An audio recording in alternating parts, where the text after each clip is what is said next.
Welcome to Intuitive Connections, where spirituality and psychology meet to help you be your best and brightest self. I'm your host, Victoria Shaw, and in each episode, I'll help you to awaken your own inner wisdom, step into your power, and live a more divinely inspired life. You're here to let your inner light shine. Are you ready? Let's do this. So hello and welcome to Intuitive Connection. I'm your host, intuitive counselor Victoria Shaw. And today we have a special treat. We have our guest, Laurie Rivers, who is an astrologer. She's going to tell you more about what she does because I lost a little piece of paper where I would read it to you. But I'm really, really excited because, you know, astrology is something that we have covered on the show not very much. My very first coach, person, teacher in this whole big old journey that I'm on, or not my first, my second, but one of my most significant early teachers was an astrologer. So I really do feel a real connection with the practice of astrology. But I also find that it is something that is so misunderstood and so confused and so misused. I am highly, highly, highly particular about who I'm going to go see, but also who I'm going to share with my listeners. So I'm excited to have you, Laurie, explain what you do, introduce yourself, because I can't do it today. And then I want to launch right into that conversation, how you work, how it's different than how other astrologers work, and how also, you know, our listeners can be empowered by this. Yes. Rather than what sometimes happens when we get a more fear-based approach to astrology. Well, thank you for having me on, Victoria. And I appreciate your discernment because you're right, especially with astrology rising in popularity, which it does. It ebbs, it flows. You know, there's been more than one awakening. Yeah. Well, you've been doing this, I saw in your bio, since 1995. Yeah. So that's a long road. I have. Yeah. But it is a long road. And I've been on a spiritual path, you know, if people can call it whatever they want, since I was a child. But I'm analytical as well. And so that's why astrology plays a great role. I'm an extremely precise astrologer. And I felt from the very beginning, because my background is international relations and I minored in cultural anthropology. And I found astrology in the Middle East where I lived online because I was teaching people how to use computers at an internet cafe. And my life was falling apart. I meditated. I had mindset. You know, I did all of that. Like Napoleon Hill and me were buddies when I was 10 years old, right? Wow. But nothing was working. And yes, there had been trauma in childhood, but psychology was dooming me to a fate that was not pleasant. And I was suddenly finding myself, you know, my marriage was falling apart. I had a little daughter, but things were falling apart. And so I landed into this astrology message board owned by Jonathan Kaner, the great British astrologer, who wasn't just a sun sign astrologer. He was a real astrologer. He just did sun sign astrology on TV. And somebody adopted me and did my chart, sent me a 20-page email and scared the life out of me with the accuracy. And I was like, what's that? And at the bottom of the email was, you were born to be an astrologer. I will teach you. Wow. Woo. Yeah. I just got a chill. Yeah. Yeah. And my response was, well, I'll prove it wrong. Well, I eat crow over that.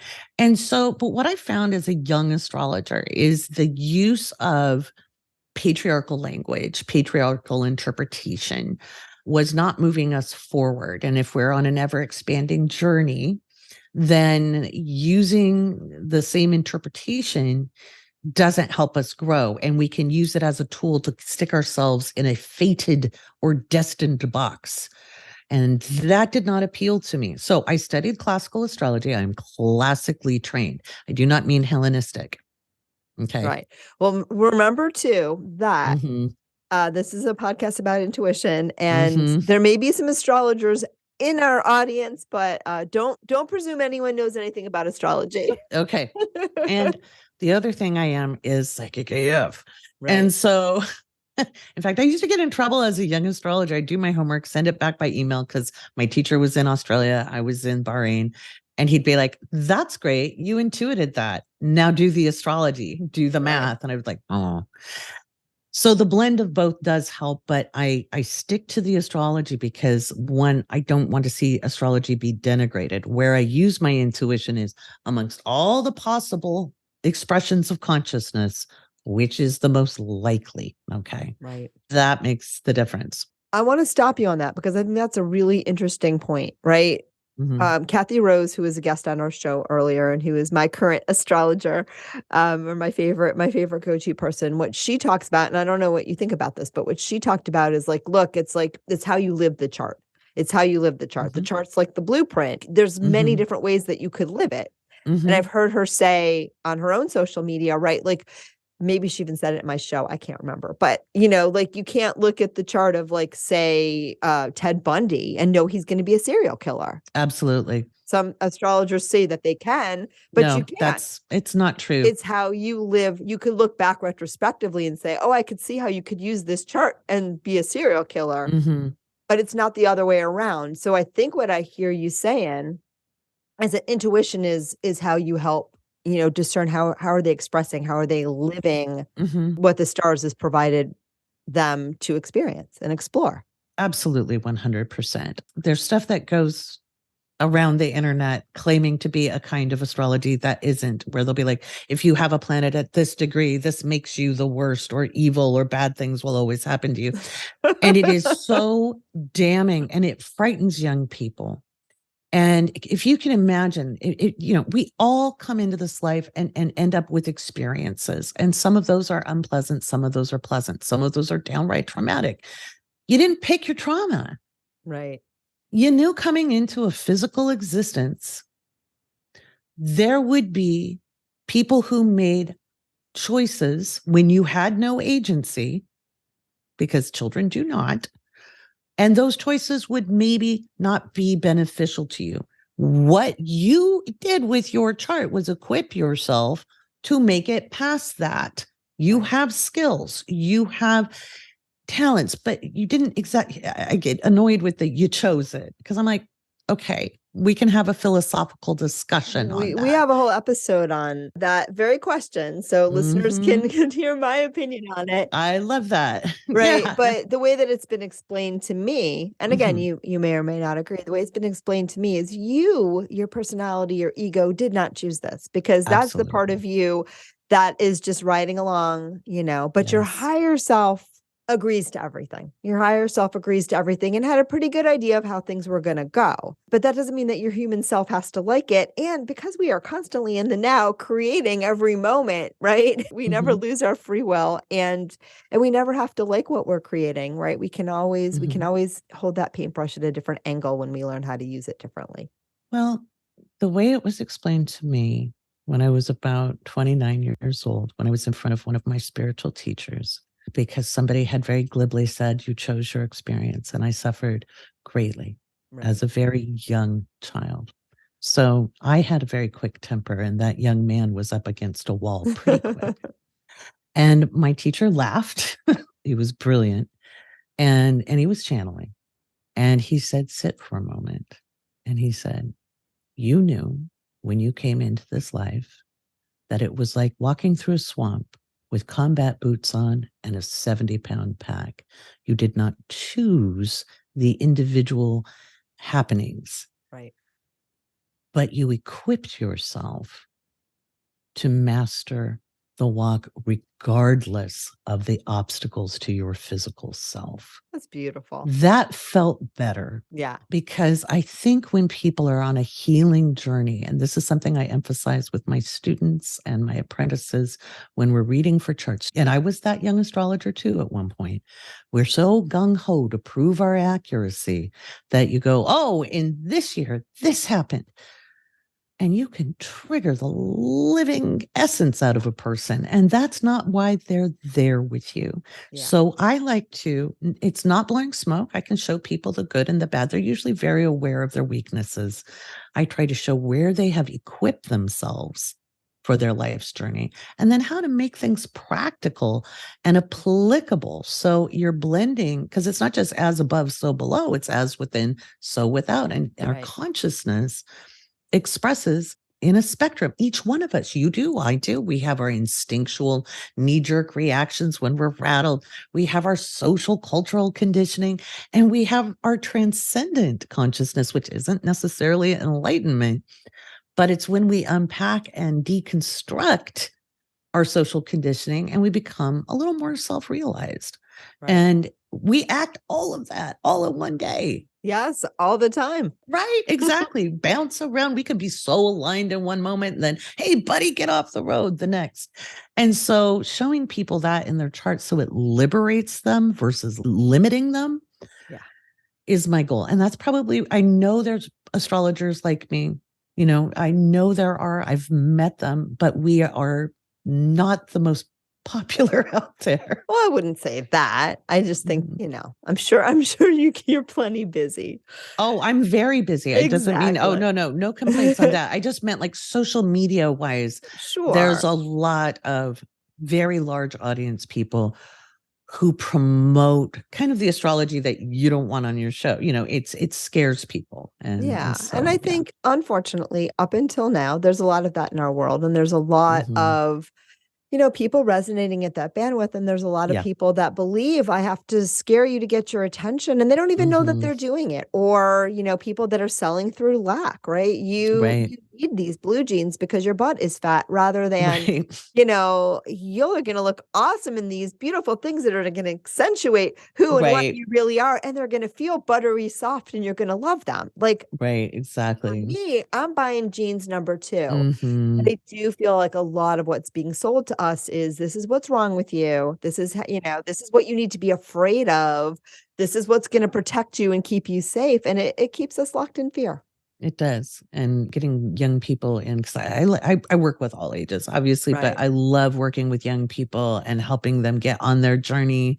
They have a lot of work to do, I think this generation too, the younger generations are different than ours. Oh, they're amazing. I work with all the way the spectrum, but I've recently been working with a lot of young adults, college students, and the level of awareness, and I've been doing this for a little over a decade, and I'm a licensed counselor as well. Yeah. The level of awareness, they're amazing. The last 10, 15 years has shot up so much. It's amazing. And this generation literally blows my mind, including the ones that came out of my body, but right, exactly. Yeah, same. But some of the others too, like some of the ones that came out of other people's bodies are pretty, it's stunning. It's stunning. They're remarkable. And there's a hunger for this higher level information that probably wasn't there, half a generation ago. It wasn't 20 years ago. It wasn't, in fact, I faced a lot of resistance in professional circles for wanting to interpret things in a little different way. And I'm like, if somebody lives a certain lifestyle, that interpretation, that old classical, it's going to fit. It's not like it doesn't align. But when I get young people in front of me, I can look at the same kind of aspect I would see in somebody 20, 30 years older, and it expresses in a very different way. So no wonder they're confused when they read the older books, because they're like, doesn't work like that for me. Well, because they're in a different space and a different consciousness and a different awareness. And that is so exciting to me. Right. And I want to talk about that a little bit because we've kind of been getting to it. But again, what I think I hear you saying, and I wanted to put this out there for listeners, is that the chart is the raw material. Yeah. But how you live it depends on your level of consciousness. It depends on how you interact with it. It depends on so much more than, what the stars are saying. The stars are saying something, but the stars aren't saying everything. The stars don't direct traffic either, any more than there's a deity directing traffic. Right. Okay. I think we have been taught to hand our agency over. You don't have to believe in astrology for it to be real any more than you have to believe in gravity. You trip over a rock, you're going to stumble. Right. Basically, it's the cosmic clock. Okay. And then inside of you, and this is how I describe it to my clients, you are a slice of time and space crystallized into physical form. You hold the astrological weather of the time in which you were born. You are a walking transit, okay? And transits are the moving planets. And so you carry a lot of potential. But just like everybody born on the same day, you have different family. We can see the environment and how it might express in the chart. We can see what pathways might be more likely. And then again, with intuition and experience, you have an idea that if somebody's born in New York City, they're going to have access to certain things. If somebody's born in, Gladstone, Oregon, they might have access. It doesn't limit them entirely, but they're going to come from different cultures. They're going to come from somebody born in the Middle East, or, I have clients all over the world, Croatia, Bosnia. They have a very different expression. So I think to be a good astrologer, it isn't about saying the stars made you do this. You do always have a choice in how you express your consciousness. And we know there's a container for each sign and each planet, that within these frameworks, this is the range of potential expression. So some people might say high and low vibe, but to me, like when I raise my hands this way, I'm seeing infinitesimal amounts of colors, and each person is different. Like I tell my students all the time, I learn every single reading. Well, that's how it's supposed to be, right? Yeah. You're making me think, and a lot of listeners know this already. In 2019, I took a life-changing trip to Egypt, so to the Middle East. Mm-hmm. And I was real nervous. It was way out of my comfort zone. So I consulted every single person that I've ever worked with on the planet, like my entire team, all of my coaches, all of my teachers, like everyone. Are you sure I should do this? And it was resounding yes to everyone, except for my first coach, who I had parted ways with years before, just, for other reasons, but who I was still using as my astrologer. Mm-hmm. And she handed me just like a plate of fear. Giza is too close to your blah, blah, blah line. And astrologers never go that close to their blah, blah, blah line. And you're going to have a little issue here. And, she did say you're going to really enjoy our particular region, Luxor, Aswan, which she was right, man. That's my home. Mm-hmm. But all of this stuff. And, it was about a month before the trip. And, she had been a potent and powerful person in my life. She was the one who gave me the astrology reading that really got me launched on pretty much everything I do today, because she did this reading and basically told me all of my hopes and dreams that, I'd had since I was a child, and go, oh yeah, that's your destiny. And I'm like, okay. Right. Oh, wow. It's a thing. Who knew? It was a really remarkable experience. I still sometimes listen to my little cassette tape of that reading. Oh, I love that. Yeah, it was huge. But this one was a plate of fear. And I'm so grateful for it, because I took out my fork and I said, I'm not eating this.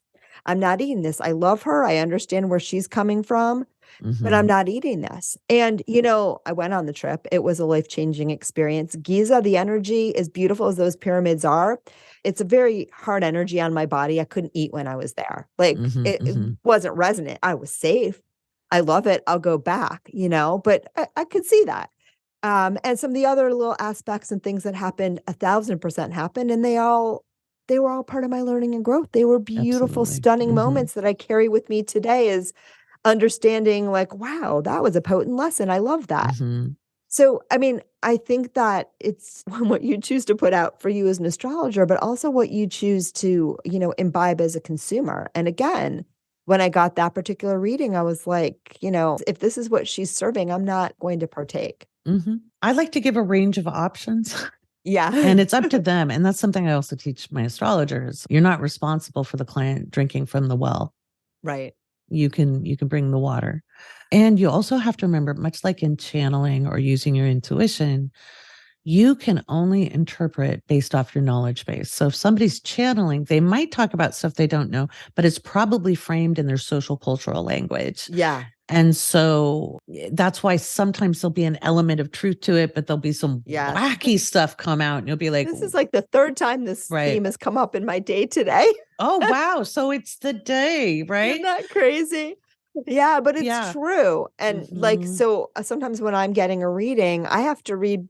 I don't do this a lot anymore, but certain people, and not usually, but you have to sometimes read between what they're saying to find the gold, because and again, find people that resonate with you, that uplift you, where 100%. You walk out of there and you feel like, oh my God, I'm expanded. And then you'll know that you have the right level, and it's not a level, but the right resonance. Right. And that's what you want. Right. And we do outgrow people. As we expand and grow. Oh, for sure. I've outgrown a lot of people. Yeah. And they're growing and expanding, and you might just be off on your merry ways. I've had tons of mentors and teachers and readers, and it's how it goes. Yeah. That's part of the journey. How boring if we just stayed stuck. But even the most perfect channel is channeling through their level of awareness. And so you have to always listen to what lands with you. So I love that message. Yeah. Yeah. I do channel. I don't often channel in readings. Sometimes it happens if their soul is calling it, but it's not part of an astrology reading. I do it more like when I do a full moon ceremony or something. And inside my head, they always say, just remember the words are just the excuse to get them into the energy, And it's like, okay, yeah, the words are the excuse to get them into the energy. And so sometimes a reader can be a catalyst. What I get concerned with is somebody who hasn't done a practice, but they've learned just enough to be dangerous. And they start telling people, you're a hot mess and you're this. And those are red flags. No one should ever tell you that. If anyone ever gives you, I don't care if they're an astrologer, a therapist, an intuitive reader, some random person on the street, if the message isn't empowering to you, it's wrong. Look, sometimes 100%. We get things that are poking at parts of ourselves that we don't want to see. And even then it's got to be loving and kind and supportive. But every once in a while we get triggered and we think someone's telling us something mean and they're really being loving and kind. But even then, if you're not ready to hear it, you're going to get it again. Yeah, you're going to get it from somebody else and somebody else. It'll keep coming until you're ready to hear it. But everything else, like, don't be a glutton for punishment. If it doesn't feel uplifting, you deserve more. End of story. Absolutely. Yeah. We're not here to direct traffic. And you mentioned about how to deal with people when they come to you and they just want the answers, right? Like, and I had a couple of readings like that. That doesn't happen to me very often, but I had a couple of clients who really they were young. And they were scared because the world is changing and they don't necessarily know. And they were like, tell me my life path. And what they wanted, they were like, you're going to write me a list. And I was like, well, I can tell you your potential, but if I were to give you a life path, I'd be robbing you of experiences. I'm not going to do that. And they were a little, and I was like, no, I don't want to take your power away. Right. This is your walk. But so what we're going to do is give you a range. And this is what you can accomplish, but you have to do they didn't like that. I said, you had to study things and get some experience. And I was like, well, you can't get there if you don't do some of this, Right. And so I think a lot of people misunderstand what we do. They expect us to just go, and then push the nose and out comes the paper, Right. It doesn't work that way. I can tell you if it's a good idea, a bad idea, if it's going to, hey, if you want to learn that lesson the hard way, go that way. If you want a little pushier route, here's this way. Right. You're going to get there one way or another. That's how my guidance works too.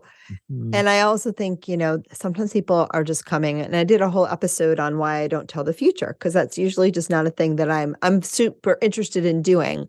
Every once in a while, something to that line will come through. But the real reason is a lot of people come to people like you and me, not because they want guidance, not because they want to understand how to, be where they are and navigate the journey with the highest awareness available to them, which is what, I see my role as, is to help people find the highest guidance available to them, which, by the way, is theirs. I'm just the mouthpiece for them, for them tapping into what they already know. But what they really want, it's not what they really want, but what some people think they want is reassurance. Yes. Right. Or they want us to tell them what to do. What should I do? And those are two things that I will not tell. I will never tell anyone what to do. I will sometimes see, like, I really think this would be the best thing for you to do right now. Move out of your house, leave your marriage, quit that job. But I would never say it. I mean, I won't say never, because that one always bites me in the butt. But, I tend not to go there, because that's your decision, my friend. Like, that's your decision. And what you're coming to, I think, an astrologer or intuitive for is to orient you towards making that decision, but not to give away your power to someone else to make that decision for you, to tell you what you should do, or to tell you it's all going to be okay, which it is all going to be okay. It's already okay. There's actually the natural resting state of your soul is just fine. Right. So things are working out, but that's, if I say that to you, that's not going to make you feel better anyway. No. I think a lot of times when I do the work of timing, which some people think is telling the future, but it's not, because the future is a tree with many branches, and you're constantly in the present moment creating pathways. But I can see, again, it's like doing a political forecast, because remember, I started life as a political analyst. So well, that's totally fun. There's possibility and there's probability. So the possibility of you being an astronaut and going to the space station, is there. It's possible. Is it probable? Depends on who you are. Right. And so it's like you can narrow things down. We all have this massive amount of potential. Sure. So a lot of times what I'll do is, and what I love to do, especially if somebody's had a really crunchy time, those big growth times in your life, they could be 5 years, it could be 10 years, but where everything you try doesn't work out, right? Because you're growing. I can look at someone and say, that will never, ever be like that again. That time is over. And that relief, or you got about 2 more years. And if you take it this way, and if you can you don't have to let go of the dream, let go of the resistance. And here's what you do when you let go. It's like swinging on the monkey bars, grab towards what you want. What does it feel? Because a lot of times people go, I'm lost. I'm like, ooh, what does it feel like to be found? Right. Because I won't answer that question. I'm like, it could be, here's your path. What does found feel like? And then we look at the pathways, because they can't, if they feel lost, they can't hear me. Right. I love that. And I do think there's a sense of divine timing. I do think there's a sense of things lock when they lock. And I think astrology can give us a glimpse of where that might be. And it's open windows. Yeah. I don't think we want to, get super hung up on it, because we don't want to have expectations, because the expectations are going to mess with our monkey minds. But I do think that very much so. I had an astrologer tell me not so long ago, I was a writer for many years, and writing was always my primary mode of, expression. And I always saw myself writing, personal development books since I've been in middle school. Right. So it's been a thing. Mm-hmm. And I have written and published books, but I went through a very long dry spell that actually led to this very podcast, because I was like, okay, I'm going to go write my book, and nothing was coming out of my hands, but everything was coming out of my mouth. And it took me about 2 months to realize, I'm supposed to speak my truth right now. And that was about 3 years ago, and the podcast was born. But I also had an astrologer say, yeah, you have the chart of a writer, but from this date to this date, you aren't going to be able to write, right? And that was so validating. I'm like, okay, then, like, that makes me feel so much better. So again, nuggets like that can be just so delicious when you get Yeah, it's I call it the little treats on the journey, because sometimes we do need a little treat because we're working hard, Right. And I don't get a lot of people who aren't fairly self-aware. Most of my clients, they're pretty cool people. So a lot of them actually already have a background. Some are new, some have just woken up, but most people have been on some kind of journey, and they're looking to do practical application as much as the spiritual, and to me, there's no separation between our spiritual and physical life. To me, it's one and the same. And that can include whether they're a service provider, or I have people who are running for office coming up. It's not like they're big and fancy. They're in local communities, trying to do the right thing. And we need people like that. So to be able to encourage and help strategize, because I coach around it as well. So, the original astrologers back in the day, they were the consultants of kings and queens and emperors and generals. And they'd be like, they didn't just say, oh, on this day, there will be a great tragedy. They'd be like, oh, you're going to go invade from the west? Oh, you might want to go from the southwest and try a flank. And they'd be like, but you don't know anything about war. Yeah, but it's right here, Right. And so being a consultant is actually the original job of an astrologer, so. Yeah. Psychics too. We all have the same gig. Yes, exactly. The oracles. Yeah. The great oracles. Yeah. Which brings me to something that I've wanted to ask you the whole time. And I think everyone negotiates this differently. And you've already alluded to what you do. Okay. So for me, I'm a very right brain person, kind of smart, way overeducated. But my sweet spot is when I just turn off my mind and I just, let the guidance flow. And that's how I mostly live my life. One thing that doesn't resonate with me at all is anything that is too specific, linear, or mathematical. So for me, I've tried to learn astrology, look at my chart, and I've had astrologers now, right, since, my first teacher, 2003.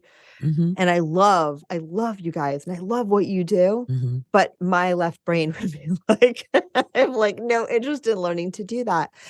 But what interests me is, when you have, and I use my left brain for other things, of course, just not math or anything remotely mathematical. But my question in here is, For me, the math isn't any more true than the spirit, than the information that comes through, right? For me, it's you receive the information, the guidance, and then you look at life and you look at the material and you see, okay, how is that expressing, how do I work with that? It's that constant dance between the guidance and the practicalities of life. Mm-hmm. And I'm wondering what your process is. And you alluded to it a little bit, but I kind of want to feel into it more around, okay, I've got this intuition, but I also have this mathematics. And how do you put those two things together? And also, how do you know which one to value more? I don't think it's a competition. All right. Keep talking.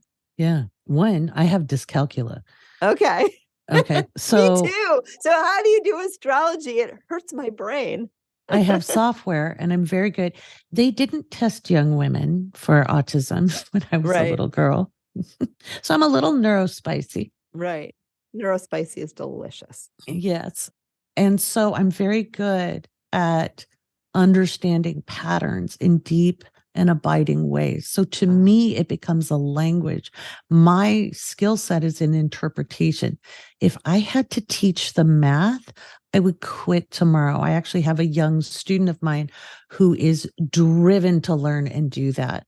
And I'm like, ooh, I will empower you all day long, honey. You will do that. Great. So for me, I see in my head, I've always said, I wish I could give you a window in. Oh, I'm looking in your head right now. It's delightful. Yeah. So I see time moving this way and this way. I see the planets moving forward and backward, different time zones. And so to me, it's a big heads up display. And then I'm like, I open my mind. So you're seeing the energy patterns that create the astrological grid that other people are mathematically formulating. That's the way it comes through for me. Well, I could see it being interpreted that way. The difference between me and say like some of the professional astrologers that love to live at conferences, they're very much in their frontal lobe and always figuring out problems. They never look at solutions and they tend to have really negative interpretations about everything. Right. And I don't sit at the bar with them. I sit at the bar with the ones who make the Uranus jokes, to be honest. Yeah. But because if you can joke about stuff, you're fun to hang out with. Right. And I don't go to too many conferences anymore. Yes, I see the pattern, and then I step back, just like you do when you're using your intuition. I come back to the middle part, the right, into my third eye, basically, and the crown. And it just becomes a synthesis. Beautiful. And so, yes, you have to learn the basics. And I was drilled by really good teachers who didn't let my intuition lead because it was already very well developed. They're like, yeah, you got that. Learn the discipline. It was hard. My brain hurt when I first studied. Oh my gosh, building those neural paths, my brain would melt. Yeah. It hurt so bad. And I was like, I'm never going to be good at this. Back in 95 and 96 was when I started. But by 98, I was doing professional readings, but I studied 8 hours a day. Wow. And my daughter recently, she'll be 30 this year. She said, Mom, did you know that some of my earliest memories are sitting on your lap while you looked at astrology charts? I was like, no. She goes, yeah. Wow. She was like 2. Wow. Mm-hmm. So, yeah. So she drank that in too. That's such cool insight. Yeah. She doesn't do it though. She's like, nah, you do it, Mom. Yeah. That's how I feel. You break your brain. My brain is fine. I'll stick with the intuition. Yeah. But it's fascinating. And I think it really is one of those sort of divine codes, given to us that when you can hack it for real in the way that it feels like you do it when I tune into, because I can visualize the way that you work. That's one of my special gifts. I love that. I'm so excited because I've always wanted, I'm like, can you look in my brain to see it? It's cool. I just did. It's amazing how she sees things. It's stunning. Maybe that's why I was so drawn to ask you that question. Yeah, it's just beautiful. And it's really like a work of art. There's one thing I'd like to say to you with your permission that's coming through. Yeah, absolutely. Please do. Yeah, let go of, and you're pretty much there, but it's just like a little bit like, trust that your process is your process. That, you teach that, and you're very like firm in when you let other people, when you teach, I see that you really empower your students to find their process, to figure out, okay, this is your astrology, and I love that. But just, honor your process even more if you can, because it's your unique expression of this system, right, that's been given to us and guided for us, and how many, like, since the beginning of time, since we first started looking at the moon. Exactly. And you've looked at your past lifetimes, right, around astrology too, because you've only done this since the very start. Yeah. I see like big rocks and sticks, and there's been quite a few. I guess it was very, very, very concrete back then. Well, yeah. Oh, that's funny. That's really cool. Yeah, you had to, because even like the astrological notation, this is the other thing. People don't study history, and I love to study history. And the astrological notation we use today is not ancient.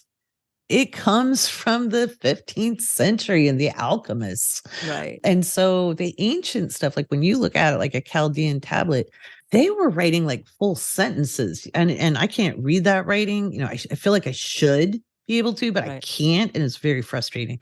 But you look at all those markings, and I knew the minute I looked at it and I went, oh, they were writing out what they thought was going on. That's notation, Right. And so I think a lot of times people, yes, there is wisdom from the ancients, but I also like to remind people they put belladonna in their eyes. Right. And other things that weren't as savory. So yes, there has been wisdom, but we're the ancient wise ones for the future. Right. Yeah. And it's ever evolving. Yeah, we have to evolve things. And so, especially with these young ones, they need better, juicy tools. Yeah. And they need it from everybody. Like, I don't think everybody's going to be an astrologer. Yeah. I don't think everybody's going to be a medium or a psychic. I can talk to dead people. I don't want to talk to dead people for a living. Right. Exactly. It's not what I want to do. Exactly. You got to find your way. And I also think when I teach intuition development, when I teach all of those things, there's teaching the professional. Yes.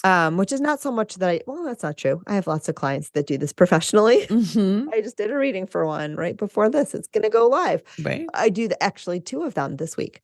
So I do that. But also a lot of what I do is you don't have to do this professionally, because everyone's intuitive and everyone has access to this. And so it's more about being, a consumer of your own inner wisdom, your guidance, the guidance of others. For me, I teach how to live a more intuitively guided life, or a soul aligned life, or a spirit driven life. There's so many different ways to say it, because that's what we all really want to do. Feels better. It sure does. It sure does. And we're ready to do it. And the more of us that are doing it, the more we're going to tip the balance. Absolutely. Towards a world that's going to be just a lot more delicious and free and ascension and all those new agey words that I never use. I'm the same. Yeah. We're going to be helping with that too. Yeah, absolutely. And it takes a lot less of the magical mojo of being aligned and living in soul and, listening to your intuition. It takes a lot less of that to, offset a lot of the other stuff. Absolutely. So a little joy goes a long way. Long way. A little joy transmutes a ton of fear, or balances for a ton of fear. So, it doesn't take much, friends. It doesn't take much. Most of you guys are already well on your way. I love that. Well, and professionals go to professionals. We can't see everything, and we're blind to our own stuff. So I know. I appreciate what you said, because I know that little niggle in the back, because I used to get slammed hard in professional circles when I was young. Now I don't care what they say, but there's that old, do you step across that line? Do you say it? And I do. Yeah. Do it and don't apologize. Do it and don't apologize. That's the next step in your being, is what I hear. Beautiful. I love hearing that. Thank you. Do it and don't apologize. And also that's what makes you happy. Like, no apologies. Yeah. I mean, unless you punch someone in the face, which don't do that.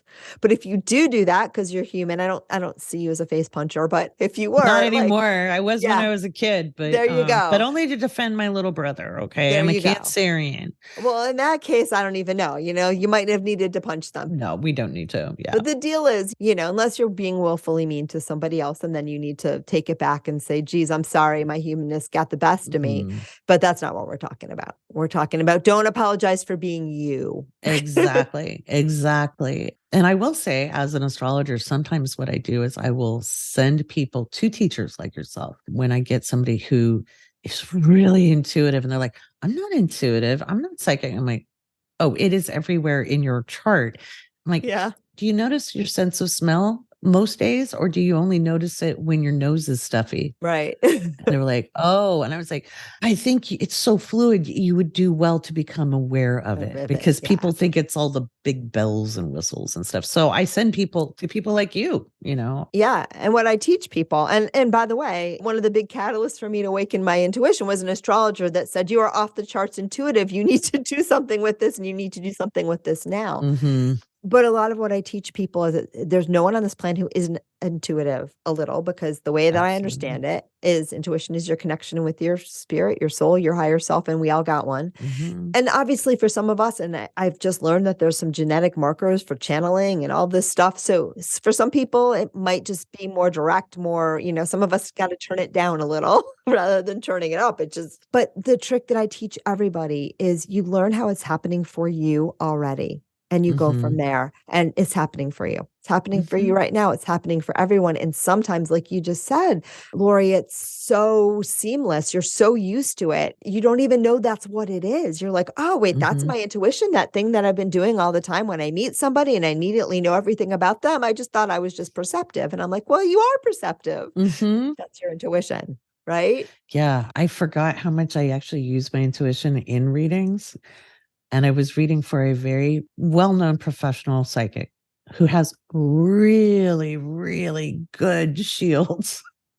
I had the worst headache after, and I was like, why do I have a headache? And I was like, oh, because you just do this. Right, without realizing and it. There you had somebody with good boundaries. It was still a really good reading, but it was just like, I was like, oh, I do use my intuition more than. Yeah.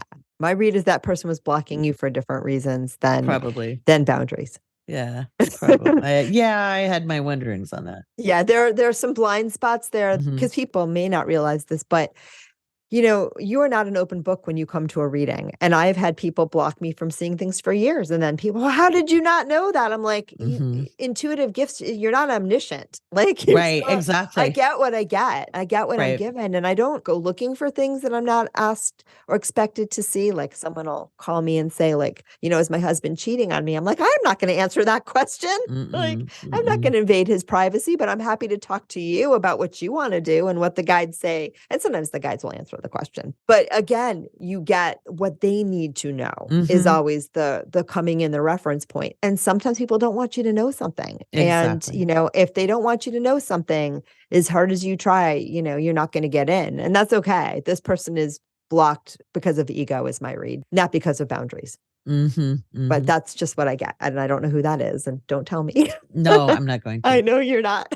Yeah. And it was just interesting though, because I was like, whoa, I haven't had that in a long time. Yeah. Because I never look for anything. There's like a soul agreement, right? So I'm not going to go past that agreement. Exactly. All right. So we're getting towards the end, but I would love just a quick encapsulated version. What are your top things to look for in an astrologer, and what are your top things to run for the hills? Right. Okay. The top things I'd look for in a really good astrologer is they will not claim to have some secret kind of information. So I like that. Yeah. And they'll offer proof. So they bring up the astrology. They don't skip the astrology. Okay. So the red flags, demonizing signs. Saying all Taurus are this, or all Geminis are this, or all Scorpios, any of that happens a lot. Really? Oh yeah. Especially since people are on social media, right? So I'm talking about what you're seeing, because that's how people come to us anymore. Right. Somebody trying to claim to be an expert because they've studied it their whole life and they're about 20. If you started at 10, you still wouldn't be able to conceptualize the system. Unless you had a parent as an astrologer or a good friend of mine who's a very accurate astrologer. We do not philosophically align on some things, but that man's brain, you think mine's cool. She is. He did start studying at 10 years old under one of the world's most famous mundane astrologers, but he was forced to do the math. He's the math guy, right? Right. Very few people are going to have that. You'll have an understanding of signs and houses. Also people who have, who just regurgitate, and it's hard to know. Right. But if they're more your destiny, your fate, I can show you your life partner in your chart. Run. Yeah. All right. Good answers. Oh, now I want to ask you personal questions, but I'll wait till we stop hitting. As someone who's recently dating again, I'm going to ask this question because I can't help myself. Mm-hmm. My one little glitch, and I'm open to anything, but I'm playing around. It's very, very, very loose, and I'm playing around with the dating apps. And I have known over my life as a Pisces, and obviously I'm way more than my sun sign, and I know quite a bit about my chart. But I have found that every significant relationship I have had has been with one of those signs that gels to, the typical, the Cancer, the Taurus, the Capricorn, or the God help me, the Scorpio. What do you think about that? What do you think about that? Because it's like I'm finding myself swiping left, when I find a Gemini or a Sag, and I know I'm being silly. I mean, you got to find a reason to swipe left. Right. The whole thing on the apps is like, it's a joke anyway. It is, because actually back when I was dating, I had a guy try to play me because he was a playa. Right. And this playa played him. But he said he was a Scorpio, which a lot of women are looking for that because of the sensuality, or the reported. Not all Scorpios are. Many are. I just played with a Scorpio. Right. It was dangerous. It can be very dangerous. So we went to dinner, and he had Scorpio on his thing, and I'm a Scorpio rising. So now, funny enough, I don't tend to be in relationship with other Scorpios, but I'll hang out with them and have fun. And so I was sitting there, and I'm looking at me, I'm like, he doesn't look anything like anybody with any Scorpio, placements. And I'm very good. And I was like, he's not it. Well, we had met outside his building before we went to dinner. And so I had the address. So I did a reverse search when I went to the bathroom, and I got his birth information, plugged it into the chart. I love this story so much. And he was a freaking Virgo. And I was like, are you kidding? I think Virgos are so hot. If he had told me the truth. And he was like, so shall we go back to my place? And I'm like, oh, I'm sorry. And he's like, why? And I'm like, I don't have fun with liars. Oh my God, Laurie, that's the best story ever. Right. You do not tell when a woman tells you I'm a what do? You don't lie about your chart to a professional. I'm like, I'm a professional astrologer. And he was like, he just didn't, well, that's what you get for not believing. And wow, he did not have good internet security either, because I had birth time and everything. But yeah. Oh my God. That's the best story ever. Yeah, right? That's the best story ever. Now, I didn't know universally Scorpios were a thing. I just knew Scorpio, Pisces. And from my experience, they're freaking dangerous, those Scorpios. They can be. For me, that's been my experience in my two. One when I was 15 and one a couple weeks ago. Yeah. But it's all good. I'm healed. It's how the placements fall in the chart. And sometimes you said 15 and a couple of weeks ago, you got to revisit some energy and see where you'd grown and matured. Yes. I'm grateful for it now. Yeah, there you go. And again, it's how you live your chart, and there's a lot of factors, and it very well could be, but I love your story. It's beautiful. Thank you. Wasn't that funny? It was just it's like the best. Do not. Don't try to lie about astrology to an astrologer. But I wouldn't think about that. But now I'm going to question, Right. So yeah, they're not always telling the truth. So when is your birth date again, Mr. Scorpio? I didn't know Scorpios were supposed to be universally. I just knew the Scorpio Pisces thing. Very sensual. That's the rep. And some are and some aren't. I actually teach about love and sexuality in the horoscope, including asexuality. Right. Which is a thing. Really, if you want to look at what's going to be right for you, go to your Venus and make sure that you're good at receiving, because we're going to just find the mirror to that which we're pushing away, because Venus is a magnet, and magnets can attract, but they can repel. And so whatever we feel about ourselves is going to show right up. And at that time, when I met that guy, guess what my internal monologue was about men? We're all a bunch of liars. They're all a bunch of liars. They're all a bunch of dirty scoundrels. So guess what? And I was like, that was validated. Of course, I knew better, but yeah. Yeah. In that case, I think I'm doing okay. Yeah, there you go. But anyway, this was awesome. I love this. I'm so glad we got a chance to chat and do this. Thank you so much. Laurie, if people want to find you, work with you, take your classes, tell us a brief overview of what you have to offer and then where they can find it. And you have a podcast too, right? I have a podcast. Yes, the Awake Space Astrology podcast. And I kind of give a weekly rundown on what's up in the sky from a mundane perspective. That's a little less higher consciousness. That's just like political events, seismic events, things like that. But then I also help you navigate things like eclipses and because people make it really scary. They don't have to be. Well, they happen a lot, so we kind of got to get used to them. They do. I mean, they've always been around. People are just a little more aware of them. Right. I give a heads up on how to navigate the challenging times, some better strategies physically. I think that's important. And then my patrons support that podcast. So, which is really cool. It makes me feel like NPR. And that's patreon.com / the egoic space. And I teach astrology classes in there too. Like I've got Planet of the Month Club, trying to get people to kind of deconstruct their social cultural programming so they can really get to the essence of themselves. And then wokeastrology.com. Okay. Because that's a great filter. I love it. And that's how they find all of this good stuff. That's where all the readings are. Yeah, that's it. Yeah. Beautiful. And that's easy to find. I love it. Laurie, this was amazing. I'm really glad we got to chat. Thank you, Victoria. Yeah, it was so much fun. I can't wait to check out your podcast, and I invite everyone else listening to do that as well. Here's the time where I call out thank you to all of our listeners, because if you guys didn't listen, I wouldn't get to talk and interview and do all this fun stuff. So thank you all so much. And, I know there's going to be so much value in, how you use the tool of astrology in the healthiest, most empowering way. So thank you guys. Enjoy. Thank you, Laurie. Thank you. Have a wonderful day, and namaste. Thank you so much for joining us today. I hope that you found joy, strength, inspiration, and clarity from today's episode. If you'd like to learn more and connect with an amazing group of like-minded souls, please join us over on Facebook in the Intuitive Connection Community Facebook group, where we explore these topics in deeper detail, have additional live teachings, and host Facebook Lives with our amazing guests. I hope to see you there. And of course, if you want to learn more about me or the work that I do, please check out my webpage, victoriashawintuitive.com. Thank you so much again, and namaste.